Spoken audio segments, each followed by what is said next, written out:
Assalamualaikum warahmatullahi wabarakatuh. Di sini kami kelompok 3 akan mempresentasikan mengenai jurnal P5 yaitu berjudul Pengaruh Adopsi Inovasi Teknologi E-Banking terhadap kinerja dengan efektivitas pengendalian internal sebagai variabel pemoderasi. Nah, nama kelompok dari kelompok 3 yaitu yang pertama ada Yusuf Maningrum, akhir NIM 152, kemudian Demeli Wulandari akhir NIM 156, kemudian Salma Wahyu Pratiwi 182 dan Eksandia Zulian Pes akhir NIM 195. Pada bagian pendahuluan terdapat 6 poin penting. Yang pertama adalah isu atau sumber masalah, yang kedua adalah fenomena, yang ketiga riset gap, dan yang keempat kontribusi riset, yang kelima adalah tujuan penelitian, dan yang terakhir adalah rumusan masalah dan manfaat dari penelitian. Pada bagian pertama pendahuluan terdapat isu atau sumber masalah.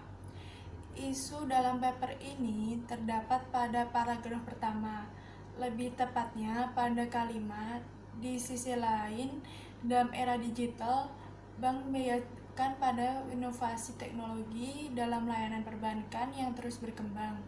Berkembangnya internet, adanya perubahan perilaku nasabah, dan evolusi inovasi teknologi dalam layanan bank yang cepat, serta keberhasilan fintech startup yang mampu memanfaatkan berbagai inovasi teknologi yang memunculkan persaingan lebih kompetitif pada industri jasa keuangan, yang dikutip dari ADAPA 2010. Sehingga dalam kondisi inilah harus menerapkan strategi dan bisnis yang tepat. Bagian kedua pendahuluan adalah fenomena. Fenomena dalam paper ini terdapat pada paragraf pertama dan paragraf keempat. Pada paragraf pertama, yaitu pada kalimat, dilihat dari aspek efisiensi, perbankan di Indonesia menduduki peringkat efisiensi kedua terendah dibandingkan dengan 4 negara lainnya di kawasan Asia Tenggara, yaitu negara Filipina, Thailand, Malaysia, dan Singapura, yang memiliki nilai rasio atau CIR yang tertinggi kedua setelah Filipina. Sedangkan pada paragraf keempat dijelaskan pada kalimat, pada bank umum di Indonesia, beberapa kasus pembobolan terjadi akibat adanya penggunaan teknologi informasi yang pada akhirnya menimbulkan kerugian terutama pada kepentingan nasabah. Pada bagian ketiga pendahuluan adalah riset gap. Di dalam riset ini sudah ada riset gap yang memuat penjelasan berupa perbedaan riset-riset sebelumnya yang ada pada paragraf kelima dan keenam. Lebih tepatnya pada kalimat, secara global sejumlah studi secara empiris mengenai pengaruh adopsi teknologi e-banking terhadap kinerja telah dilakukan, namun hasilnya masih beragam. Argumen ini dikutip dari penelitian Asmadi dan Al-Wabel pada tahun 2011 yang melakukan penelitian dengan menggunakan sampel 15 bank di Yordania dan menemukan pengaruh negatif adopsi e-banking terhadap kinerja. Kemudian ia juga menggunakan kuesioner terhadap 45 karyawan pada 9 bank di Kenya dan mendapati pengaruh positif inovasi keuangan dalam pelayanan e-banking terhadap kinerja. Kemudian pada paragraf ke-6 dijelaskan pada kalimat, masih sangat terbatas penelitian yang mempertimbangkan peran variabel moderasi yang dapat memperkuat atau memperlemah pengaruh adopsi e-banking terhadap kinerja. Pada bagian keempat pendahuluan adalah kontribusi riset. Di dalam penelitian ini, kontribusi riset disajikan pada paragraf 9. Penelitian ini memiliki jumlah kontribusi yang baik dalam hal metodologi maupun konseptual. Yang pertama, hasil penelitian ini memperbaiki bukti empiris dari peran efektivitas pengendalian intern dalam memoderasi pengaruh adopsi inovasi teknologi e-banking terhadap kinerja bank. Yang kedua, dari hasil penelitian memberikan pengukuran baru terkait adopsi inovasi teknologi e-banking dengan menggunakan jumlah adopsi inovasi e-banking. Pada bagian kelima pendahuluan adalah tujuan riset. Di dalam riset ini terdapat tujuan riset yang disajikan pada bagian pendahuluan sehingga pembaca mudah memahami tujuan dari riset ini yang terdapat pada paragraf ke-7. Lebih tepatnya pada kalimat adopsi teknologi inovasi e-banking terhadap kinerja. Penelitian ini bertujuan untuk melihat peran pengendalian intern dalam memoderasi pengaruh adopsi inovasi teknologi e-banking terhadap kinerja. Pada bagian ke-6 pendahuluan adalah rumusan masalah dan manfaat riset. Rumusan masalah dan manfaat riset merupakan poin penting dalam penelitian yang disajikan pada bagian pendahuluan. Namun, terkadang untuk jurnal tidak secara eksplisit menunjukkan rumusan masalah dan manfaatnya. Namun, pada paper ini, rumusan masalah disajikan pada paragraf ke-7, yaitu pada kalimat apakah efektivitas pengendalian intern memoderasi pengaruh adopsi inovasi e-banking terhadap kinerja. Meskipun untuk manfaat belum ada dituliskan secara eksplisit pada bagian pendahuluan. Review bagian pendahuluan. Menurut pendapat kelompok kami, secara keseluruhan, bagian pendahuluan dalam riset ini sudah cukup bagus, sebab bagian pendahuluan riset ini telah memenuhi poin-poin yang harus ada pada pendahuluan, serta menjelaskan secara runtun per poin, sehingga mudah dipahami oleh para pembaca. Nah, di dalam penurunan hipotesis ini ada 3 poin yang harus dipenuhi. Yang pertama, ada teori yang berkaitan dengan hipotesis. Kemudian yang kedua, ada hasil penelitian sebelumnya. Dan yang ketiga, ada logika atau argumen dari penelitian. Langsung saja ke poin pertama, yaitu teori yang berkaitan dengan hipotesis.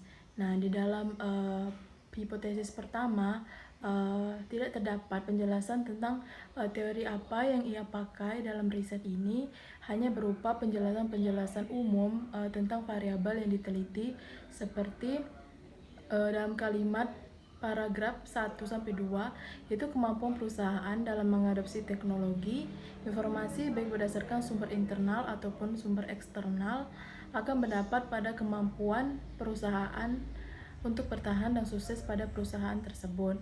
Nah, namun ini kan hanya penjelasan saja, bukan teori yang memang akan digunakan untuk diteliti nantinya. Sedangkan dalam hipotesis kedua juga sama, hanya terdapat penjelasan seperti tadi mengenai adopsi inovasi teknologi e-banking pada bank yang bertujuan memberikan pilihan layanan dan kenyamanan bagi nasabah. Nah, tadi sama seperti hipotesis yang pertama, yaitu tidak menjelaskan tentang teori yang memang berkaitan dengan jurnal yang akan diteliti. Poin kedua yaitu hasil penelitian sebelumnya. Jadi di dalam penurunan hipotesis ini juga harus ada hasil penelitian sebelumnya. Itu pada dalam hipotesis yang ke-1 terdapat penjelasan penelitian sebelumnya, yaitu pada kalimat penelitian sebelumnya membuktikan bahwa adopsi inovasi teknologi dalam e-banking antara lain internet banking dapat memberikan dampak negatif pada kinerja bank terkait ROA pada awal adopsi 1-2 tahun adopsi. Sedangkan pengaruh positif adopsi teknologi e-banking terjadi setelah 2 tahun adopsi. Nah, kemudian pada hipotesis kedua juga terdapat penelitian sebelumnya, yaitu tentang keberadaan pengendalian internal pada bank merupakan salah satu solusi yang dapat digunakan untuk mengevaluasi dan mengelola risiko, meningkatkan efektivitas kinerja, dan mencapai tujuan bisnis. Kemudian hasil Ligua dan Reynolds pada tahun 2017 juga menemukan bukti bahwa efektivitas pengendalian internal berpengaruh positif terhadap kinerja bank di Kenya. Poin ketiga yaitu tentang logika atau argumen penelitian. Yaitu untuk logika dalam hipotesis itu ada, yaitu terdapat pada paragraf 1 kalimat ketiga, yaitu yang berbunyi semakin tinggi jumlah jenis adopsi inovasi teknologi e-banking, semakin besar juga investasi dalam TI dan semakin tinggi risiko yang akan dihadapi oleh bank. Sehingga dengan adanya logika atau argumen dari peneliti itu, maka diturunkanlah hipotesis yaitu H1A, yaitu jumlah adopsi inovasi teknologi e-banking berpengaruh negatif terhadap kinerja keuangan ROA. Kemudian H1B, jumlah adopsi inovasi teknologi e-banking berpengaruh positif terhadap kinerja operasional atau BOPO. Logika kedua, hipotesis kedua itu ada pada kalimat, namun selain berbagai kemudahan yang diberikan dengan adanya fasilitas e-banking, penggunaan e-banking juga rentan terhadap transaksi bermasalah dan pembobolan dana nasabah, antara lain lewat transaksi internet banking. Sehingga diturunkanlah hipotesis yang berbunyi H2A, yaitu pengendalian internal memperlemah pengaruh negatif jumlah adopsi inovasi teknologi e-banking terhadap kinerja keuangan atau ROA. Kemudian H2B, yaitu pengendalian internal memperlemah pengaruh positif jumlah adopsi inovasi teknologi e-banking terhadap kinerja operasional BOPO. Untuk review dari bagian penurunan hipotesis ini, menurut kelompok kami itu bahwa dan penulisan penurunan hipotesis ini sudah bagus, karena sudah memuat poin-poin penting seperti adanya hasil penelitian sebelumnya dan juga logika atau argumen dari peneliti. Tetapi terdapat kekurangan dalam penurunan hipotesis ini, yaitu tidak adanya secara eksplisit ditulis penjelasan teori apa yang akan dipakai pada riset ini, tetapi hanya gambaran umum mengenai tentang variabel yang akan diteliti, sehingga kekurangannya pada hal tersebut.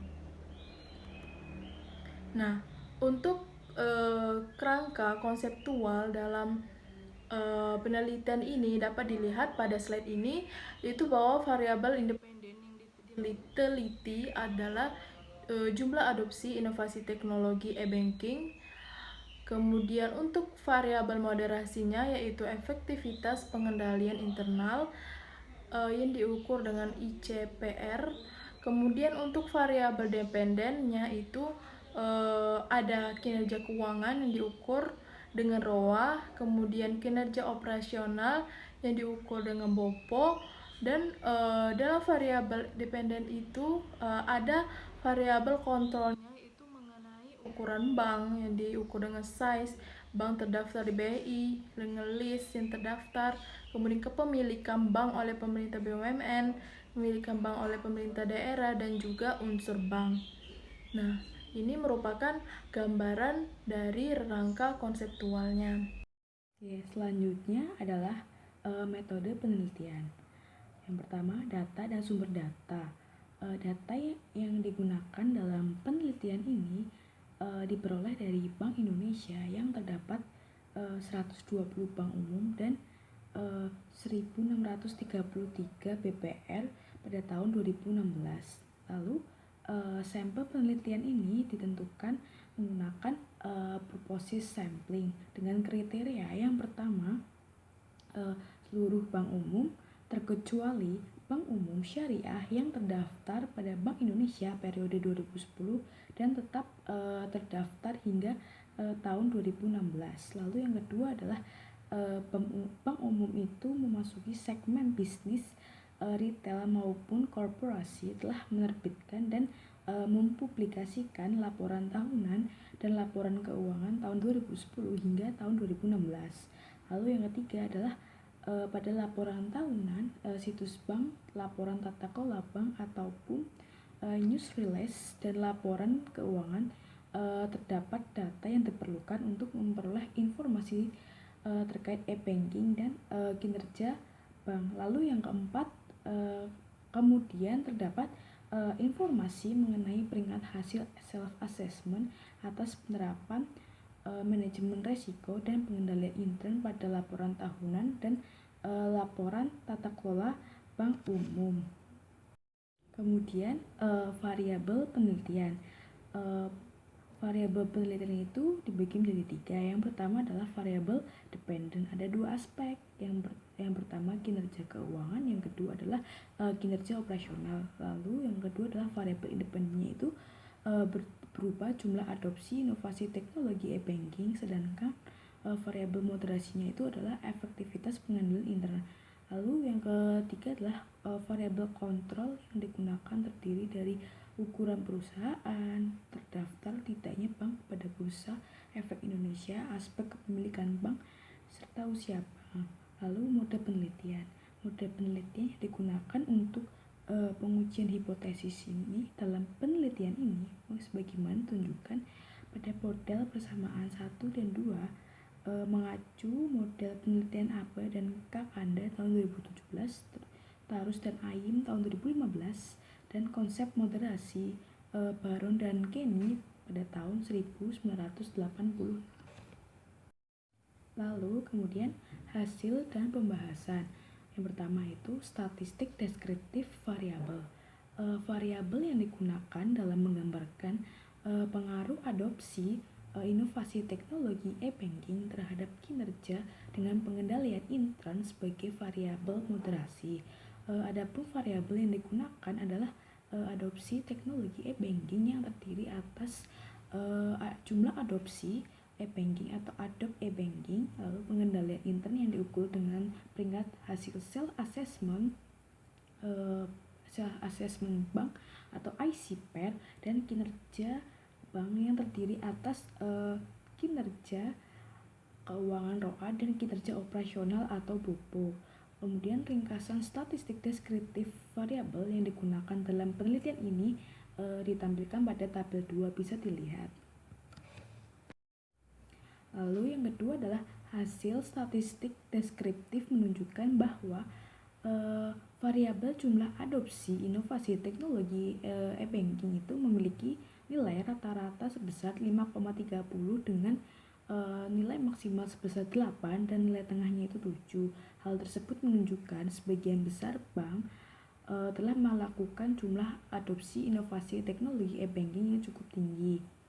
Lalu nilai standar deviasi sebesar 2,09 itu menunjukkan bahwa variasi yang besar dari nilai adopt e-banking. Lalu sementara nilai efektivitas pengendalian intern yang diukur dengan nilai peringkat atau ICPER itu memiliki nilai rata-rata sebesar 3,88 dengan nilai maksimal 5 dan nilai tengah itu sebesar 4. Lalu nilai ICPER yang tinggi tersebut menunjukkan bahwa bank tersebut telah menerapkan manajemen risiko dan pengendalian intern yang baik. Kemudian uji hipotesis. Pengujian hipotesis H1A dan H1B itu dilakukan untuk melihat pengaruh jumlah adopsi inovasi teknologi e-banking atau adopt e-banking terhadap kinerja ROA dan BOPO. Selanjutnya akan dijelaskan oleh teman saya. Lainnya adalah hipotesis ke-2A dan 2B dinyatakan terdukung dengan pengendalian intern yang memadai sangat diperlukan dalam mengimplementasikan adopsi TI dan dalam bank, sehingga akan berdampak pada kinerja perusahaan.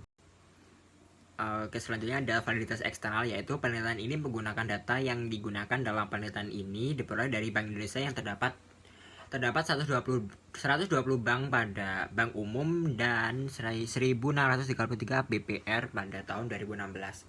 Berdasarkan hasil analisis regresi model ketiga menunjukkan bahwa variabel dummy adopsi inovasi teknologi e-banking atau multi-channel e-bank memiliki pengaruh negatif dan signifikan terhadap kinerja ROA. Nilai ini, koefisien e-bank terhadap ROA adalah negatif 0,006 dan nilai p-value-nya 0,018. Nilai p lebih kecil dari 0,05. Adapun nilai koefisien variabel e-bank terhadap BOPO sebesar 0,057 dengan p-value 0,031 dengan p-value-nya lebih kecil dari 0,05. Kesimpulan dari penelitian ini adalah penelitian ini bertujuan untuk menguji pengaruh adopsi inovasi teknologi e-banking terhadap kinerja dengan efektivitas pengendalian intern sebagai variabel moderasi.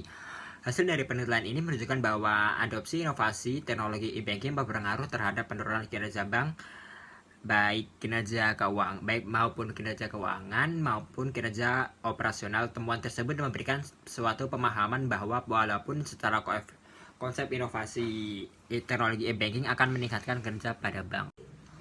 Selanjutnya adalah keterbatasan penelitian. Penelitian ini memiliki sejumlah keterbatasan, antara lain yang pertama yaitu penelitian ini hanya menggunakan bank yang terdaftar di Bank Indonesia dan belum memasukkan data dari bank syariah. Yang kedua, penelitian ini mengembangkan penggunaan dari adopsi inovasi teknologi e-banking. Selanjutnya adalah saran untuk penelitian selanjutnya, yaitu penelitian selanjutnya dapat memasukkan data tersebut sehingga dapat lebih digeneralisasi. Di samping itu, penelitian ini juga dapat menggunakan sampel bank lintas negara.